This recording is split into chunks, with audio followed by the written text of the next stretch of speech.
call the ninth standard teacher, that is Mr. Saish.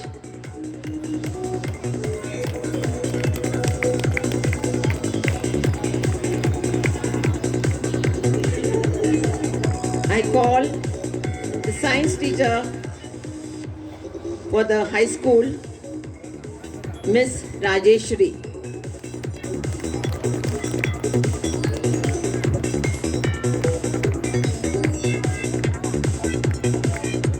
Now I call the 8th standard teacher, Mrs. Deepa Hebbalkar. The 7th standard teacher, Sridevi Chogle.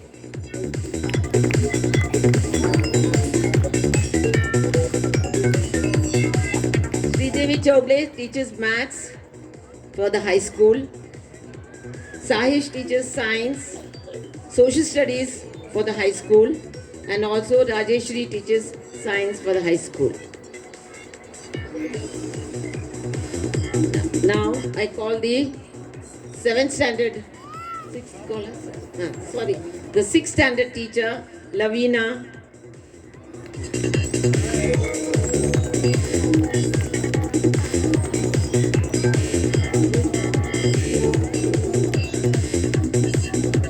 The 5th standard teacher, Suhasini.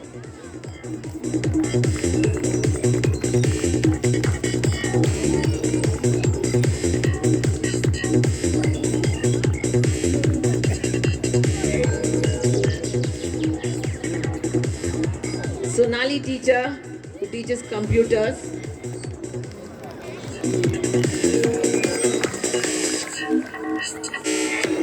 Sridevi.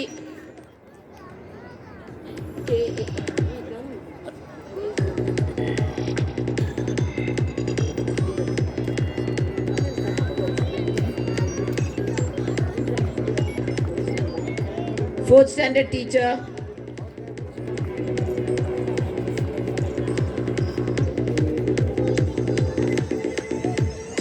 Miss Jessie.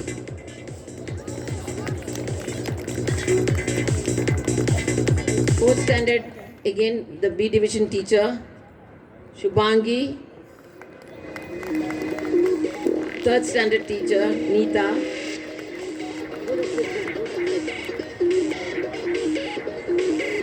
Third standard again, B division, Mayuri teacher.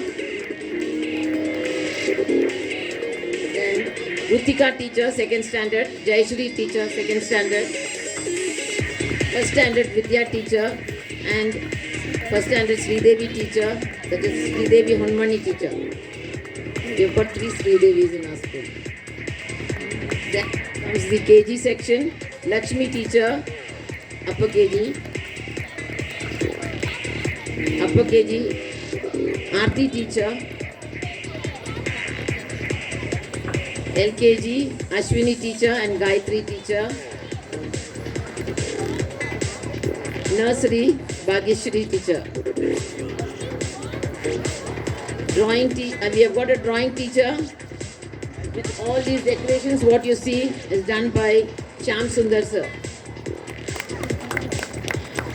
We have got a PE teacher, Mr. Salim Jakati.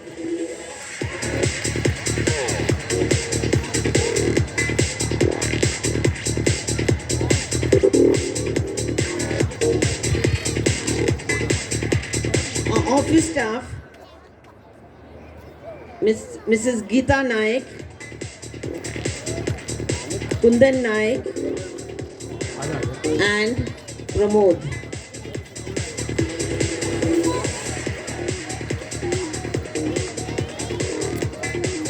Our non-teaching staff, that is our helpers, Ayas,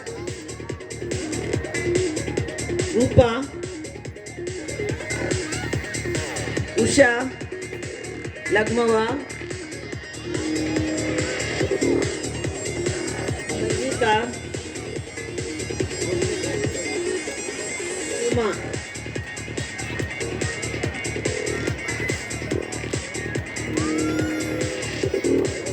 not the least is Mr. Mahesh, who drives all these teachers to our school and also the children. So it's very important for us.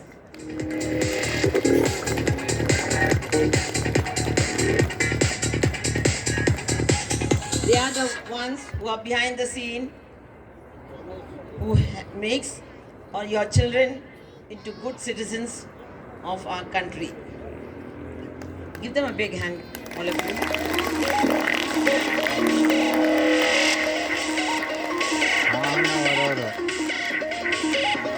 Getting teachers to this end is not a joke. It is very difficult to get teachers. They have to travel 25 kilometers from the city to come to Budramati. 1 hour drive, 1 hour to come, 1 hour to go. So you should really appreciate them for being here all these years and taking care of your children. So you have to give them a big hand once again. Now I hand over the mic to... मेरी एक शिकायत है आपसे, जब बच्चे यहाँ पे perform कर रहे थे तब तो तालियां जोर जोर से आवाज़ आ रही थी, और जब जिसके वजह से जिसके कारण से यहाँ पे आपके बच्चे यहाँ पे डांस कर रहे थे, परफॉर्म कर रहे थे, उनके लिए तालियां इतना ही। बहुत बढ़िया। कहने में ये आता है, यहाँ पे कोई डॉक्टर हो तो पता नहीं, तालियां बजाने से हार्ट अटैक नहीं आता। तो एक बार फिर से जोरदार तालियां। उपस्थित यहाँ पे सभी साथियों को मेरा नमस्कार। थोड़ा सा आपका समय लूँगा।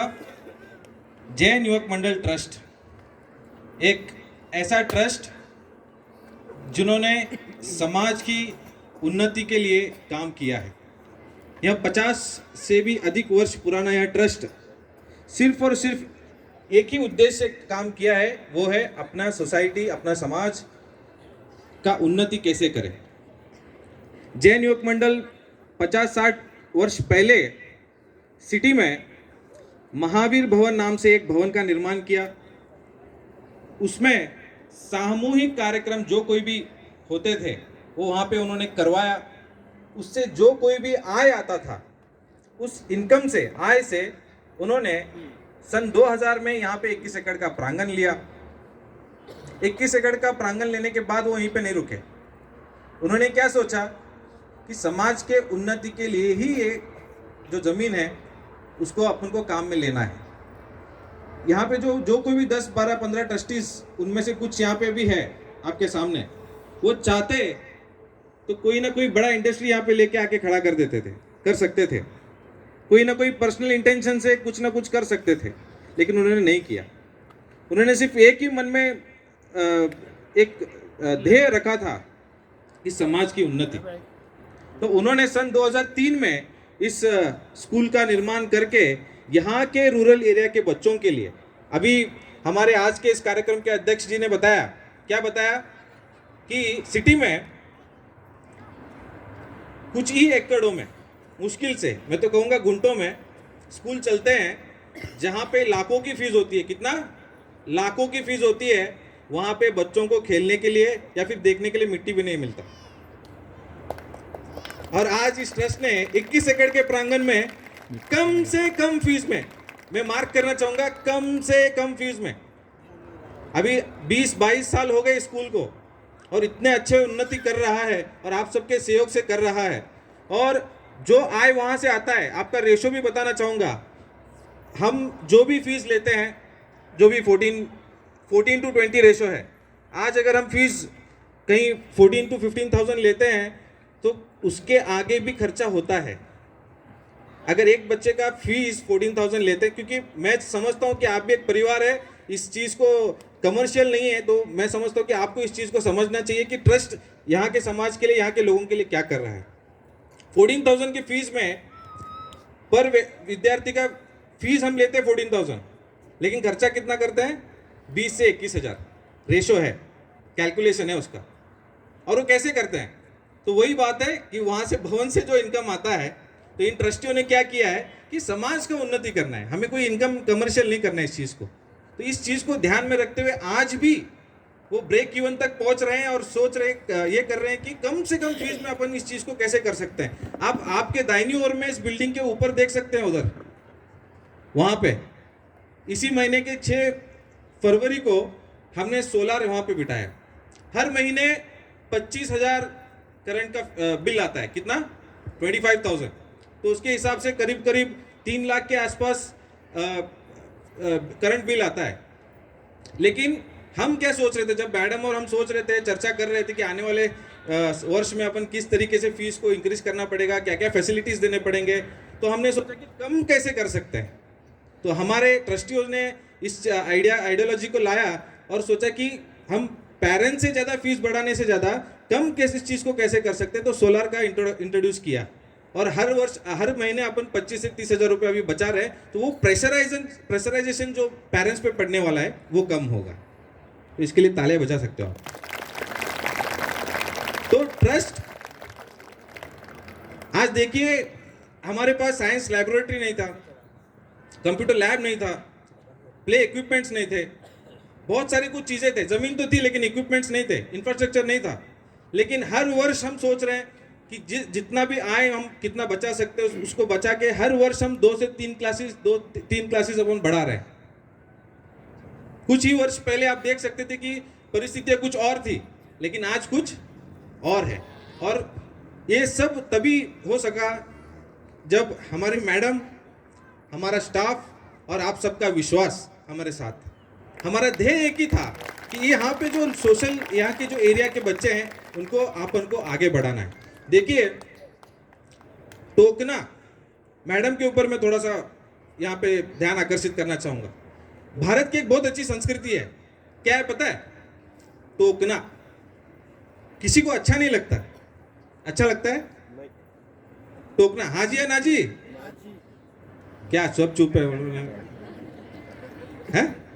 टोकना भारत की एक बहुत अच्छी संस्कृति है। कैसे? टोकना बहुत पुण्यशाली जीवों को मिलता है। कैसे? कि अगर किसी को कोई टोक रहा है ना, तो समझ लेना कि आप बहुत पुण्यशाली हो। क्यों? क्योंकि आपको कोई मार्ग दिखाने वाला है, आपको कोई रास्ता दिखाने वाला है। अगर कोई टोकने वाला नहीं मिला ना, तो जैसे बैल, छूटा हुआ बैल रहता है ना, कहीं पे बिक जाता है, वैसे हो जाएंगे। तो भारत की एक बहुत अच्छी संस्कृति है कि अच्छे मार्ग पे लेके जाने वाले कभी भी बुरे दिखते हैं बहुत बुरे। क्यों? क्योंकि वो टोक रहे हैं। लेकिन आगे जाके हमें पता चलता है कि हाँ, इन्होंने टोका, इन्होंने बताया, इन्होंने हमें सही दिशा दिखाई, और इसी के कारण आज हम इस मार्ग पे चले हैं, हमारे बच्चे इस मार्ग पे चले, डिसिप्लिन हुए। आज मुझे एक बात बताइए, कोई भी ऐसा कोई माता पिता हो कि एक बार हमारे विद्यार्थी ने, आपके बच्चे ने एक बार कहने पर हेयर कट लिया हो? कोई है ऐसा? कोई पेरेंट नहीं है, मुझे नहीं लगता। मुझे ये चीज बतानी पड़ रही है क्योंकि ये कम्युनिकेशन होना जरूरी है। ये क्यों करते हैं? इस स्कूल में आने के बाद आप देखना, हर एक कोई विद्यार्थी का हेयर कट देखना एकदम मिलिट्री कट चकाचक मिलेगा। उसके लिए भी एक बार तालियां हो जानी चाहिए। तो डिसिप्लिन इतना आसानी से नहीं मिलती। हमें घर में एक बच्चा पालना मतलब कितना मुश्किल हो जाता है। घर कोई छुट्टी हो ना, कोई छुट्टी हो एक दिन का, तो बोलते बेटा तू ट्यूशन चला जा, तू घर पे मत रहे, तू ट्यूशन चला जा, तू कुछ तो कर, तू बिजी रहे। लेकिन यहाँ पे पूरा दिन ये 30, 35, 40 लोग आपके अपने बच्चों को यहाँ पे इतना संस्कारित कर रहे हैं, मार्गदर्शन दिखा रहे हैं। हाँ, और आज आप ऑब्जर्व भी किया होगा कि कोई भी नाटक या कोई भी डांस, कोई भी स्किट जो भी इन्होंने किया है, कोई भी अश्लील तरीके से, कोई भी डांस, कोई गाना नहीं, बहुत मायने रखता है। आज आप देख सकते हो कि बड़े बड़े लाखों फीस लेने वाले क्या कर रहे हैं? कोई भी अश्लील गाना, कोई भी अश्लील कपड़े पहन के कुछ भी उनको सिखा रहे हैं। लेकिन यहाँ पे आप देख पा रहे थे, पिता के ऊपर, माता के ऊपर, पोल्यूशन के ऊपर, कोई अच्छे कॉन्सेप्ट्स जहाँ पे बच्चों को अच्छे मार्गदर्शन मिले, आगे जाके वो अपने माता पिता को मतलब सम्मान दे, मान दे। तो छोटी छोटी चीज़ें हैं लेकिन बहुत मायने रखते हैं। तो इस तरीके से मैं तो कहता हूँ कि मैं एज ए ट्रस्टी और हमारे यहाँ पे नीचे जो भी लेंगड़े काका बैठे हैं, निमेश भाई बैठे हैं, शीतल भाई बैठे हैं और हमारे आज के अध्यक्ष जी बैठे हैं। सब लोग इन 30, 35, 40 हमारे जो परिवार है इन सब पे गर्व है। एक बार हाथ उठा के जोरदार तालियां इनके लिए हो जानी चाहिए। और इस मिशन को जो हमारा ध्येय है जैन युवक मंडल ट्रस्ट का, मैं तो समझता हूँ कि ये सिर्फ इतना ही परिवार नहीं है, वहाँ पे जो भी बैठे वो लोग भी हमारे परिवार है। और हम आपसे एक निवेदन करते हैं कि हमारा ये जो उद्देश्य है कि आसपास के जो कोई भी बच्चे यहाँ पे हैं वो संस्कारित हो, अच्छे शिक्षण प्राप्त करें कम से कम फीस में। तो आपको एक काम करना पड़ेगा कि आपको जाके आपके अपने लोगों से, जिस किसी को भी एडमिशन की ज़रूरत है, हमारे फैसिलिटीज़ की ये है, तो हम कोशिश करेंगे कि हम उनको कम से कम फीस में और ज़्यादा से ज़्यादा टेक्नोलॉजी के साथ लेस करके हम आने वाली पीढ़ी को संस्कारित करेंगे और अच्छा मार्ग दिखाएंगे। तो इन्हीं बातों को कहकर मैं अपनी बातों को विराम देता हूँ। कुछ ज़्यादा बोल दिया हो तो क्षमा करें, समय हो गया है। नमस्ते। कुछ देख रहे हो कैसे होता है कि कोई भी अपन ऊपर आ जाइए, जो कोई भी हम टेक्नोलॉजीज मतलब अपडेट करने की कोशिश करते हैं, रूरल एरिया होने की वजह से हर एक फंड का, इस चीज़ का, हर एक चीज़ का कंस्ट्रेंट रहता है। तो जब हमने ये सोचा था कि इस साल कुछ नया करेंगे, तो डिजिटलाइजेशन और बहुत सारी चीज़ें, लाइटिंग का भी कुछ टेक्नोलॉजी हम लाने की कोशिश में थे। तो लास्ट मोमेंट पे ऐसा हुआ कि ये करना है कि नहीं करना है, क्योंकि पीछे ग्राफिक्स वगैरह कैसे डालेंगे, क्या करेंगे, तो वो बहुत मुश्किल हो गया था। और 22 और 23 मतलब कल और आज 2 दिन का कार्यक्रम था। तो मैडम ने भी इस चीज़ को परमिशन दे दिया था उन्होंने कि अपन इस चीज़ को करेंगे, लेकिन बाद में पता चले कि कैसे करेंगे, क्योंकि डाटा उसका पूरा बना नहीं था। तो मेरा फ़ोन हुआ मैडम से, और उसके बाद प्रासुक इधर आओ, नहीं ये अप्रिशिएट करने लायक है, इसलिए सिर्फ फ़ोन पे मैंने इतना बताया कि मुझे कैसे होगा पता नहीं, ये होना चाहिए, है ना, और वो भी कल सुबह। तो उन्होंने तुरंत बोला कि पहले तो नहीं कर रहे थे, फिर बाद में बोला चलो करते हैं, इस चीज़ को देखते हैं। तो पूरा ओवरनाइट बैठ के ये और उनके टीम पूरा लोगों ने बैठ के इस चीज़ को, पीछे का पूरा ग्राफिक्स, गाने के हिसाब से जो कैसे डालना है, हर एक चीज़ इतना आसान नहीं था। तो एक बार जोरदार तालियां ये प्रासुक और उनके टीम के लिए, जोरदार तालियां, हाथ ऊपर करके, प्रोत्साहन मिलना चाहिए। They are work. Yes, thank you so much.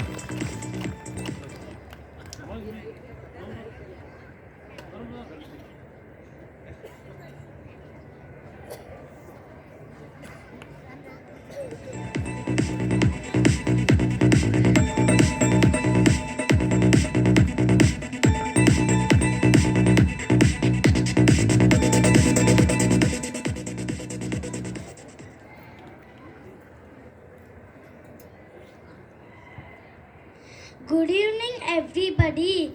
Gratitude is the best attitude. I, Ishita Paule, from class 1st B, on behalf of Sri Bhagwan Mahavir Jain English Medium High School, has the privilege to propose the vote of thanks on this special day. On behalf of our school, I would like to thank our chief guest, Shri Vijay Kumar D. Kuchnure. In spite of his busy schedule, he accepted our invitation and graced this occasion. Thank you, sir. I would also like to thank our school directors and other invitees. My heartfelt thanks goes to our dear principal madam, Mrs. Nisha Rajendran, for her undying support and guidance. My heartfelt thanks goes to all our teachers and non-teaching staff.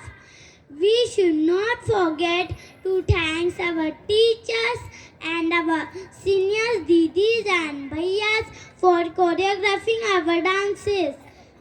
We would also like to thank each and every student who participate in today's function. A special mention of all the parents who have spent their valuable